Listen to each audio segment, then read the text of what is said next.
Me llamo Andrés, y si algo tuve claro toda mi vida es que, si yo no me rompía el lomo, nadie lo iba a hacer por mí. No vengo de una familia con plata, ni de esas casas donde los padres tenían inversiones o propiedades para repartir. Vengo de una casa donde el sueldo alcanzaba justo, donde las vacaciones eran ir a la casa de un tío en el pueblo, y donde el lujo más grande era cambiar el televisor cuando el viejo ya directamente se veía en blanco, negro y niebla. Mis viejos trabajaron siempre, eso no se los puedo negar. Mi papá fue mecánico toda la vida y mi mamá empleada de comercio. La guita nunca sobró, pero tampoco nos morimos de hambre. Éramos esa clase de familia que sobrevive, pero que vive mirando precios, postergando cosas, diciendo, más adelante vemos. Desde chico, sin que nadie lo dijera directamente, quedó marcado un reparto de roles muy claro entre mi hermano y yo. Yo era el responsable, el que se levantaba temprano, el que hacía la tarea, el que sacaba buenas notas. Esteban, mi hermano menor, era el especial, el sensible, el soñador. A mí me pedían madurez, a él le justificaban todo. Si yo llegaba 5 minutos tarde, era un drama. Si él desaparecía toda una tarde sin avisar, era porque está en la suya, dejarlo ser. Si yo rompía algo, tenía que pagarlo. Si lo rompía él, era un accidente, no exageren. Esa dinámica se metió tan profundo que a los 10 años yo ya tenía la sensación de que si algo salía mal, la culpa iba a ser mía. Y si algo salía mal por culpa de Esteban, igual de alguna manera se las iban a ingeniar para girar el foco hacia mí o hacia la mala suerte. La adolescencia solo exageró esa diferencia. Yo empecé a trabajar a los 17 en una ferretería, medio tiempo, saliendo del colegio. Lo hacía para poder pagarme mis cosas, la recarga del celular, alguna ropa y un poco más adelante los materiales de la tecnicatura que empecé cuando terminé el secundario. Mientras tanto, Esteban iba de intento en intento. Empezó 2 carreras universitarias y dejó ambas. Intentó hacer música, grabar un disco con unos amigos, vender remeras estampadas, hacer videos para YouTube. Nada duraba más de 6 meses. En cada proyecto había una fase inicial intensa, llena de entusiasmo, ideas, planes y frases rimbombantes. Después venía la parte aburrida. Constancia, horas de trabajo, madrugadas sin recompensa inmediata. Ahí siempre se caía. De golpe abandonaba.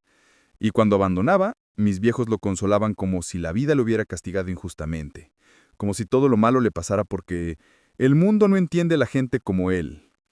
En paralelo, yo aprendí a callarme la bronca. Cada vez que quería decir algo como, che, pero si hubiera seguido estudiando, o, pero si hubiera sido más responsable, mi mamá me cortaba en seco con un, vos no sabes lo que es estar en su piel, no lo juzgues. Con el tiempo dejé de opinar. Me concentré en lo mío, terminé la tecnicatura, me metí en una empresa chica de logística, fui escalando de a poquito, pasé de cadete a administrativo, de administrativo encargado de área. Nunca gané millones, pero empecé a tener algo de estabilidad. Un sueldo digno, aguinaldo, obra social, aportes. Lo básico, pero en nuestro contexto, eso ya era casi un lujo. La palabra ahorros entró en mi vida como algo casi mítico. Empecé juntando monedas en una lata, después billetes en un sobre, más adelante abrí una caja de ahorro en el banco. Primero eran montos ridículos, después ya eran sumas que daba miedo ver desaparecer. Me puse una meta, tener por lo menos el equivalente a un año de alquiler guardado, por si pasa algo. Ese por si pasa algo era mi tranquilidad mental. No tener que pedir plata prestada, no tener que volver a la casa de mis viejos, no tener que vivir con el culo apretado cada vez que aparecía un imprevisto. Años y años de decir que no a muchas cosas. No a viajes, no a comprar un auto mejor, no a cambiar el celular cuando salía el nuevo, no a salidas los fines de semana que me desacomodaban el mes. Cada no se convertía en un poquito más de dinero en esa cuenta. Mientras tanto, Esteban iba de trabajo basura en trabajo basura. Si no le gustaba el jefe, renunciaba. Si se aburría, renunciaba. Si le pedían llegar a horario todos los días, renunciaba. Cada vez que se quedaba sin laburo, mis viejos entraban en estado de emergencia, reorganizaban sus gastos, lo ayudaban con el alquiler, con la comida, con lo que hiciera falta. Y ahí estaba yo, otra vez en el rol silencioso de el que está bien, el que no necesita nada, el que tiene que entender que su hermano la pasa peor. La idea del gran negocio familiar llegó una noche de sábado. Estábamos cenando en la casa de mis padres. Yo había llevado unas empanadas, mi mamá había hecho una tortilla, ese tipo de cenas simples de siempre. Esteban estaba raro, nervioso, con esa energía que yo ya conocía de cuando estaba incubando una idea. Después del postre, mi mamá tiró la frase que tenía preparada, que Esteban quería contarnos algo importante. Entonces, él sacó una carpeta llena de hojas impresas, gráficos de colores mal hechos en Excel, fotos de productos descargadas de Internet y empezó a hablar. El proyecto era montar una pequeña producción de snacks saludables, chips de vegetales, granolas caseras sin azúcar refinada, barritas de cereal sin azúcar refinada. Tenía un nombre ya definido, un logo que había diseñado un amigo, una lista de proveedores de materia prima, un presupuesto básico de maquinaria pequeña y utensilios, y un plan para vender en ferias, gimnasios, dietéticas y por redes sociales. Si lo escuchaba sin saber nada de nada, sonaba hasta razonable. No era una locura espacial, no era la típica idea de «nos vamos a hacer millonarios con una app». Era algo más terrenal, más tangible. Mientras hablaba, yo oscilaba entre escepticismo y una especie de fe que me daba vergüenza admitir. Una parte de mí decía, otra vez lo mismo, esto va a durar 6 meses y se va a inflar. Pero otra parte quería creer, quería, por una vez, no ser el hermano cínico. Quería ver a Esteban levantarse, construir algo propio, dejar de depender de todos. Mi mamá estaba emocionada, mi papá sentía con esa seriedad que usa cuando quiere parecer que está analizando, aunque en realidad ya decidió apoyar lo que sea que diga mi hermano. En un momento Esteban pasó de la presentación al pedido. Explicó cuánto dinero necesitaba para arrancar, detalló costos de alquiler de un pequeño local compartido tipo cocina comunitaria, maquinaria básica como hornos más grandes, deshidratadores de alimentos, envases, impresiones de etiquetas, insumos iniciales. El número final no era imposible, pero tampoco era chico. Después de un rato, con un rodeo que ya me olía conocido, soltó que él tenía una parte ahorrada, que había averiguado precios, que estaba incluso dispuesto a trabajar sin sueldo los primeros meses, pero que le faltaba un empujón. Ese empujón, obviamente, era mi plata. Al principio dije que no, de forma suave, medio escapando, pero dije que no. Les expliqué que esos ahorros eran mi única seguridad, que me había costado años juntarlos, que yo no podía arriesgar todo en un solo proyecto, y menos en el primer emprendimiento serio de Esteban. Mi mamá se quedó callada un segundo, pero la vi mirarlo a él con culpa. Mi papá jugó la carta que siempre juega, la de el discurso sobre la familia, la unión, la oportunidad de crecer juntos. Empezaron con frases típicas, que el dinero se recupera, que los hermanos están para ayudarse, que algún día a mí también me iba a tocar necesitar algo, que Esteban no siempre iba a estar en desventaja si lo apoyábamos ahora. Después vino la presión emocional más sutil. Mi mamá dijo que ella no tenía ese dinero, que si lo tuviera, se lo daría sin pensarlo, que sus años de trabajo no se lo habían permitido, que era triste que justo cuando Esteban tenía una idea buena, nadie pudiera acompañarlo, que tal vez Dios me había puesto a mí en una posición más estable por algo. Esa frase se me clavó, porque de repente dejó de ser un simple préstamo para convertirse casi en una obligación moral, casi religiosa. Si tú tienes, tienes que dar. Si no das, sos un tacaño, un egoísta, un desagradecido con la vida. Esa noche me fui a mi departamento con un nudo en el pecho. No les dije que sí, pero tampoco dejé la puerta cerrada. Esteban me mandó mensajes después, alargados, con promesas y palabras grandes, que eso iba a cambiar su vida, que no me iba a fallar, que el negocio tenía potencial de escalar, que yo podía ser socio, que estábamos hablando de algo que podría ayudarnos a todos en el futuro. Estuve días haciendo cálculos, revisando mi cuenta, pensando 1000 escenarios en la cabeza. Había algo que me taladraba. La palabra familia. Siempre volvía a eso.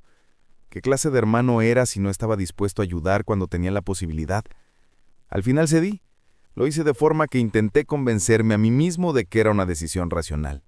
Le pedí que firmáramos un documento donde constara el monto, el plazo de devolución, un mínimo de intereses simbólicos para que él lo tomara en serio. Una hoja simple, firmada frente a mis padres como testigos. Nada legalmente potente, pero suficiente para que se sintiera más formal que un «después vemos». Esteban firmó sin dudar, me abrazó, me dijo que no me iba a arrepentir. Mis padres estaban emocionados, casi al borde de las lágrimas. Mi mamá repetía que estaba orgullosa de tener hijos tan unidos y que cuando uno crece, todos crecen con él. Los primeros 3 meses me hicieron creer que tal vez, solo tal vez, no me había equivocado. Esteban se levantaba temprano, se iba a la cocina donde había alquilado un espacio compartido, producía, sacaba fotos de los productos, armaba publicaciones en redes sociales, Me mostraba las historias de Instagram en las que subía los snacks, las ferias donde los vendía, los mensajes de clientes satisfechos. Empezaron a aparecer pequeños pedidos recurrentes de gimnasios, bares y alguna dietética de barrio. Mis padres no cabían en sí de orgullo. Mi mamá hablaba de nuestro negocio como si ella también estuviera amasando la granola. Total, apropiarse de lo bueno siempre fue fácil. Durante esa fase inicial, Esteban me mandaba capturas de ventas, me hablaba de costos y ganancias, aunque nunca con detalle fino. Yo intentaba interesarme, pero algo me llamaba la atención. Los números podían ser prometedores, pero no explicaban por qué él seguía sin devolver ni un centavo de lo que yo había puesto. Habíamos hablado de que a partir del tercer o cuarto mes empezaría a devolvérmelo de a poco.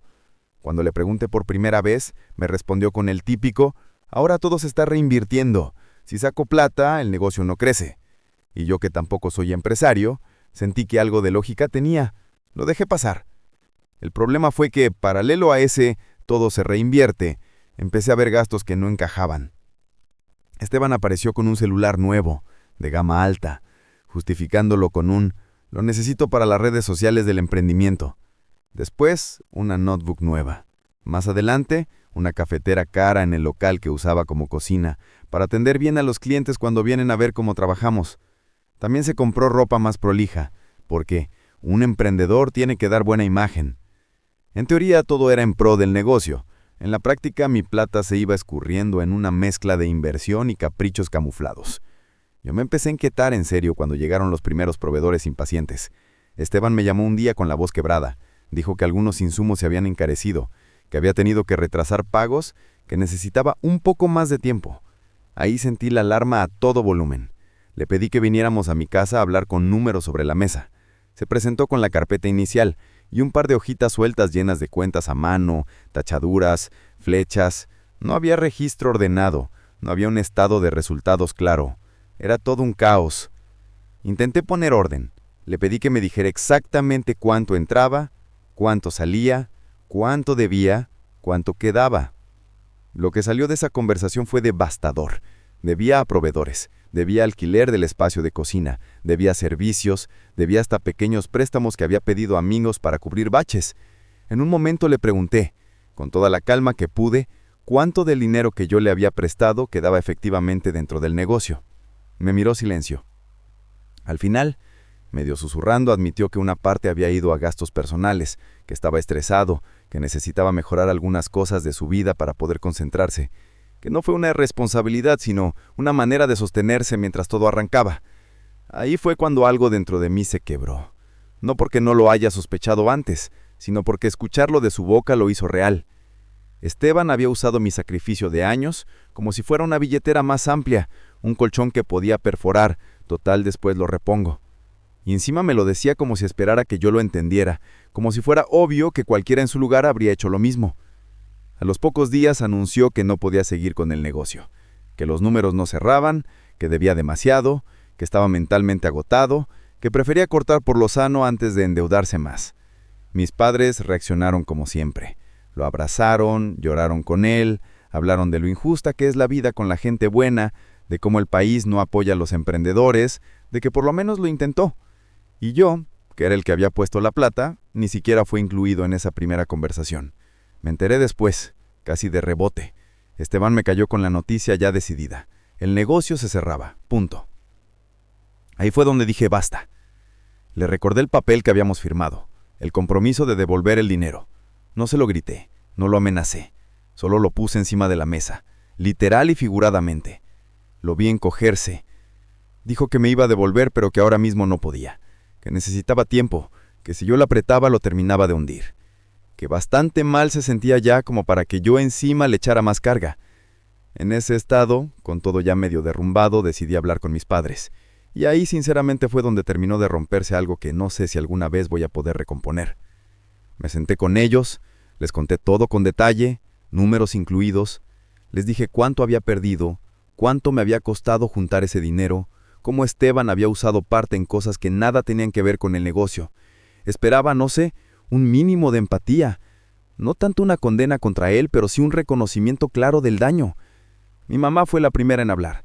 Dijo que entendía mi enojo, pero que yo estaba mirando solo la plata.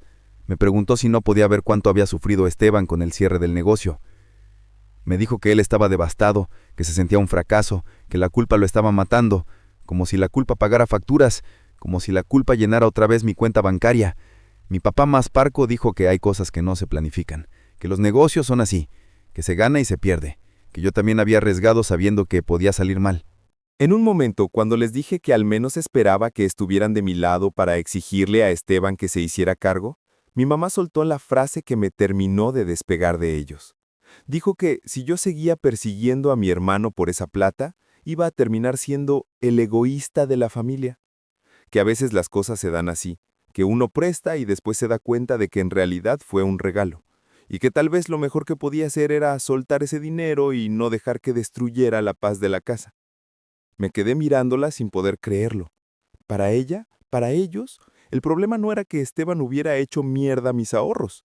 El problema era que yo no estuviera dispuesto a convertirme automáticamente en benefactor silencioso, en hermano que regala sin cuestionar. En su lógica torcida, la unión familiar dependía de que yo aceptara callarme la pérdida y siguiera actuando como si nada hubiera pasado. Después de esa charla, todo cambió. No de forma explosiva, no hubo gritos ni portazos, pero la atmósfera se volvió espesa. Empecé a ir menos a la casa de mis padres. Cada vez que iba, el tema del dinero era un fantasma presente pero innombrado. Cuando preguntaba si Esteban había dicho algo sobre la devolución, mi mamá cambiaba de tema o me tiraba comentarios del tipo, «Está buscando trabajo, no lo presiones». Mi papá hacía silencio, como si el problema fuera demasiado delicado como para rozarlo siquiera. Esteban, por su parte, empezó a aparecer con ideas nuevas. Me hablaba por mensajes de otros proyectos, de otras oportunidades, de cosas en las que estaba pensando. Yo ya ni siquiera le respondí esa parte. En algún punto, entendí que él vive en ese ciclo de euforia y ruina, y que mientras haya gente alrededor dispuesta a salvarlo, nunca va a salir de ahí. Me escribió un par de veces que estaba juntando para devolverte algo en cuanto pueda. Pero ese en cuanto pueda se volvió una especie de horizonte siempre lejano, siempre más adelante, siempre después. En mi vida cotidiana, el impacto fue más grande de lo que le conté a cualquiera. Tener que arrancar otra vez desde casi cero con los ahorros me pegó fuerte. Empecé a obsesionarme con los números, a revisar la cuenta del banco todos los días, a sentir una inseguridad que hacía años no sentía. Tardé en dormir semanas enteras pensando en si no hubiera prestado nada, si hubiera puesto solo una parte, si hubiera mantenido el no inicial. Es fácil decir que el dinero va y viene cuando nunca pudiste juntar lo suficiente como para perder tanto de un saque. Pero cuando sabes lo que te costó llegar hasta ahí, duele de una forma distinta. Hubo un momento en que me di cuenta de que el daño más profundo no era financiero, sino emocional. Me di cuenta de que toda la vida había aceptado un rol dentro de mi familia, donde mi valor estaba ligado a lo que podía aportar o sacrificar. Que mi identidad de responsable, de ordenado, de el que está bien, se había convertido en una especie de excusa permanente para que todos se apoyaran sobre mí sin nunca pensar en lo que eso significaba para mí. Y cuando por fin puse un límite, cuando dije «hasta acá», de repente el discurso cambió. Pasé de ser el hijo confiable al hijo duro, frío, materialista. Un día, hablando con una compañera de trabajo con la que tengo cierta confianza, le conté todo sin demasiados adornos. Esperaba que me dijera algo tipo, «Bueno, es tu hermano, ya se arreglará». Pero me miró y me dijo algo que se me quedó grabado. Que a veces la familia es el primer lugar donde uno aprende a traicionarse a sí mismo, porque te entrenan desde chico para creer que decir que no es ser mala persona. Me quedé pensando en eso mucho tiempo. Me di cuenta de que llevaba años aceptando situaciones injustas solo para mantener una imagen de hijo bueno. No voy a mentir, quise cortar todo de raíz más de una vez. Fantasía con dejar de hablarles para siempre, desaparecer de las reuniones, borrarme del grupo de WhatsApp. No lo hice del todo, pero sí empecé a tomar distancia. Ahora voy cuando quiero, no cuando ellos esperan que vaya. Ya no me siento obligado a decir que sí a cada invitación. No hago aportes económicos para casos especiales como antes. Si me tiran el discurso de «somos familia», les respondo que justamente por ser familia, tendrían que haber cuidado un poco más mi esfuerzo. Con Esteban, la relación quedó en una especie de punto muerto extraño. No lo odio, pero tampoco lo respeto como antes. Hablo con él en términos cordiales, casi superficiales. No le pregunto por sus proyectos, no le ofrezco ayuda, no le doy consejos, y cada vez que intenta arrimar el tema del dinero con frases como «sé que te fallé, pero algún día voy a devolverte todo», ya no me engancho. Escucho, asiento, cambio de tema. No porque haya dejado de importarme, sino porque entendí que no puedo vivir con mi esperanza atada a su capacidad de cambiar, que hasta ahora siempre ha sido nula. Lo más raro es la forma en que mis padres actúan como si el tiempo fuera a borrar la realidad. A veces mi mamá hace comentarios del tipo, en el fondo ustedes se aman, siempre estuvieron el uno para el otro. Y yo sé que eso no es cierto. Siempre fui yo el que estuvo para todos. Ellos estuvieron para Esteban, y nadie estuvo realmente para mí cuando fui yo el que se cayó. No sé si algún día voy a recuperar ese dinero.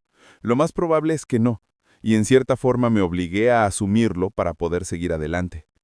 Pero lo que sí sé es que no voy a volver a ponerme en ese lugar. No voy a ser nunca más el hermano que entrega sus ahorros bajo el chantaje emocional de «si no sos egoísta». No voy a aceptar otra vez que se use la palabra familia como arma para forzarme a tomar decisiones en contra de mi propio bienestar. De todo esto me quedo con la certeza de que decir que no, aunque te deje como el malo en la película, es muchas veces la única forma de dejar de ser el tonto útil de los demás. De todo esto me queda que la familia que solo se acuerda de tus sacrificios cuando los necesita, pero los minimiza cuando vos reclamas respeto, no es tan distinta de cualquier persona que se aprovecha de vos por conveniencia. De todo saco que mis ahorros se podrán volver a juntar con tiempo y trabajo, pero mi dignidad y mis límites no son moneda de cambio, y que nunca más voy a dejar que me hagan sentir egoísta por cuidar lo que me costó toda una vida construir.